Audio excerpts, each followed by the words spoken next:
aja yang perlu disiapin. Proposalnya perlu sama kayak proposal kita atau perlu proposal kayak core, tolong dibaca dikit.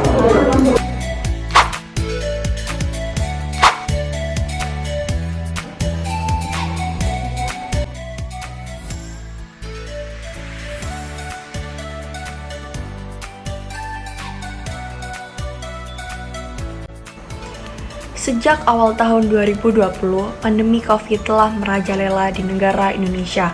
Terhitung dari maraknya kasus pertama COVID-19, telah 2 tahun lebih semua aspek dalam kehidupan masyarakat dituntut untuk berubah. Contohnya di dunia pendidikan. Kapus Datin Kemendikbud dan Ristek, Muhammad Hasan Habibi mengatakan bahwa sedikitnya ada 127 juta sekolah dunia yang terdampak dari adanya pandemi COVID-19. Sementara jumlah sekolah yang terdampak COVID-19 di Indonesia yaitu sebanyak 407.000 sekolah dan 3,4 juta guru serta 56 juta siswa. Meskipun proses belajar mengajar berlangsung dengan bantuan metode teknologi atau sekolah daring, namun pada kenyataannya di lapangan, dikarenakan edukasi bukan hanya sekedar memperoleh pengetahuan, tapi juga mengenai bagaimana bersosialisasi, kerjasama, dan berkompetensi, maka peran teknologi tetap tidak dapat menggantikan peran guru dalam berinteraksi belajar bersama murid. Hal ini juga terjadi di SD Negeri PP 1. Berdasarkan keterangan Mahardika Ikasari, proses pembelajaran secara daring selama pandemi dinilai sangat tidak efektif. Walaupun pihak sekolah telah berusaha mengoptimalkan pembelajaran dengan menggunakan metode Zoom, Google Meet, video call, dan WhatsApp, namun masih banyak murid yang tidak menerima materi dengan baik. Ada beberapa faktor yang menyebabkan hal ini terjadi. Contohnya yaitu masih banyak murid yang tidak menyalakan kamera ketika pembelajaran sehingga guru tidak mengetahui apakah murid sudah paham mengenai materi yang disampaikan. Selain itu, murid juga masih dibantu oleh orang tua dalam mengerjakan tugas sehingga menyebabkan murid tidak menjadi anak yang mandiri dan disiplin. Untuk menyelesaikan masalah ini, dibutuhkan adanya kolaborasi dan adaptasi dengan kemajuan teknologi dan digitalisasi, yang dimana dalam hal ini kolaborasi adalah ciri utama revolusi industri 4.0, sedangkan kemajuan teknologi dan digitalisasi bermanfaat untuk mencapai tujuan pendidikan yaitu mencerdaskan kehidupan bangsa secara efektif dan efisien dalam kondisi pandemi COVID-19. Oleh karena itu, pemanfaatan teknologi dan digitalisasi, khususnya dalam dunia pendidikan di bidang informasi, merupakan solusi untuk dapat menyukseskan program-program pendidikan. Teknologi dan digitalisasi dalam hal ini hanya sekadar alat yang penggunaannya tergantung pada orang yang menggunakannya, sehingga berdampak positif atau negatifkah suatu teknologi dan digitalisasi tergantung oleh bagaimana orang tersebut memanfaatkannya. Sehingga dalam kondisi pandemi COVID-19 ini muncullah tantangan baru bagi setiap individu dan pihak sekolah untuk mengembangkan sisi kreativitasnya dalam menggunakan teknologi dan digitalisasi untuk membangun dan memajukan dunia pendidikan. Walaupun nantinya terdapat adanya hambatan, namun pihak sekolah harus mengoptimalkan dan dituntut untuk lebih inovatif dalam melaksanakan kegiatan belajar mengajar agar pendidikan pada siswa tidak berhenti. Hambatan pihak sekolah dalam mengembangkan kreativitas pembelajaran menggunakan teknologi dan digitalisasi tidak hanya dalam transmisi pengetahuan, melainkan juga bagaimana memastikan pembelajaran tetap tersampaikan dengan baik dan murid memahami materi yang diajarkan. Namun tantangan ini juga menjadi kesempatan bagi pihak sekolah tentang penggunaan teknologi dan digitalisasi yang dapat membantu membawa pelajar menjadi kompeten untuk abad ke-21, yang dimana keterampilan yang paling penting pada abad ke-21 ini adalah self-directed learning atau yang bisa disebut dengan pembelajaran mandiri sebagai outcome dari edukasi. Self-directed learning atau kemandirian belajar adalah suatu metode pembelajaran yang dilakukan untuk meningkatkan pengetahuan, keahlian, dan prestasi melalui inisiatif diri sendiri dalam melakukan pembelajaran sesuai dengan kemauan dalam dirinya, meskipun nantinya membutuhkan bantuan atau masukan dari orang lain. Ada beberapa contoh dari sarana yang dapat mempermudah self-directed learning pada siswa, misalnya yaitu menonton video pembelajaran atau video mengerjakan soal yang terdapat di YouTube. Namun dalam realitanya, murid masih menyalahgunakan penggunaan YouTube.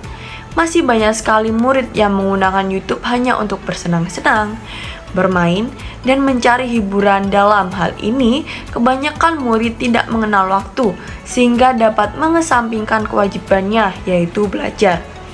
Maka dari itu, karena adanya pandemi mempercepat digitalisasi, sehingga diperlukan edukasi yang tepat terkait penggunaan digitalisasi tersebut kepada siswa sekolah dasar agar mereka bisa memanfaatkan dengan benar guna percepatan pendidikan.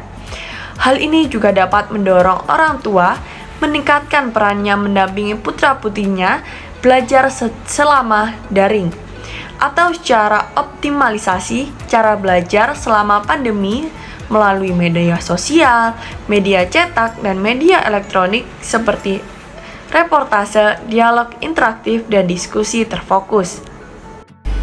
Proyek Community Empowerment ini memiliki tujuan utama yaitu mengoptimalisasikan penggunaan teknologi serta peran digitalisasi pada siswa sekolah dasar untuk mendukung terwujudnya percepatan pendidikan dengan melatih kemampuan siswa dalam berteknologi sejak usia dini. Adapun tujuan khusus dari Project Community Empowerment ini adalah yang pertama, untuk memperkenalkan dunia digitalisasi serta perkembangan penggunaan teknologi pada era sekarang. Yang kedua, untuk memperkenalkan peran digitalisasi pada siswa sekolah dasar serta penerapan penggunaan teknologi dalam kesehariannya.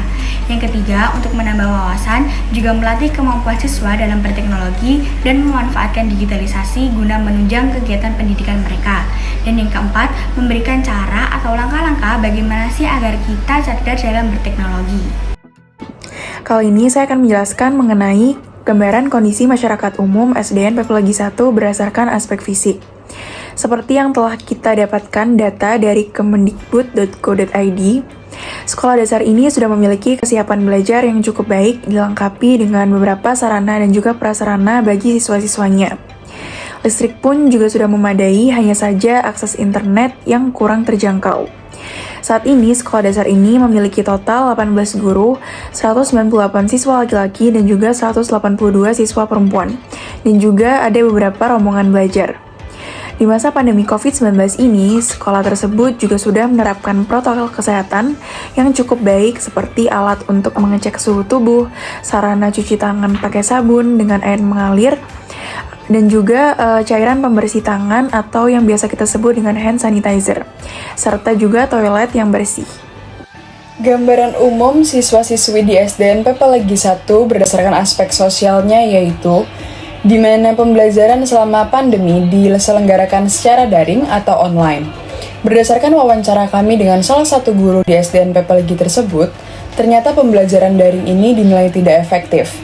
Dua contoh utamanya adalah di mana siswa tidak menerima materi secara baik dan benar. Yang kedua adalah siswa kebingungan ketika harus mengumpulkan tugas, harus menjalani ulangan. Ternyata hal ini disebabkan oleh minimnya kemampuan siswa untuk mengakses teknologi dan informasi, serta kurangnya pendampingan orang tua untuk membantu anaknya dalam memanfaatkan teknologi itu sendiri guna memperlancar kegiatan belajar mengajar secara daring. Untuk gambaran masyarakat umum, SDN Pepologi 1 berdasarkan aspek lingkungan. SDN Pepologi 1 terletak di lingkungan yang termasuk perkampungan. Yang pastinya di situ bukan termasuk kawasan yang elit. Namun, kondisi jalan sudah terlihat bersih dan juga terdapat dipadati oleh pemukiman warga sekitar.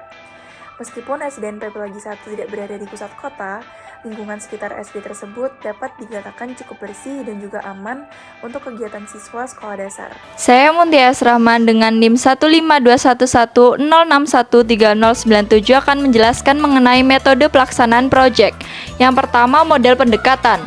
Berdasarkan pendekatan sasaran, metode pelaksanaan penyuluhan atau sosialisasi ini terbagi atas 3 pendekatan, yaitu pendekatan secara perorangan, kelompok, dan juga massal.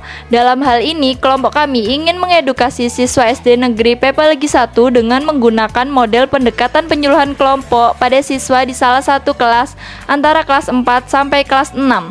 Yang mana dengan model pendekatan ini harapan kami dapat mencapai tujuan kelompok kami, yaitu mengoptimalisasikan penggunaan teknologi serta peran digitalisasi pada siswa sekolah dasar untuk mendukung terwujudnya transformasi digital dengan melatih kemampuan siswa sejak usia dini.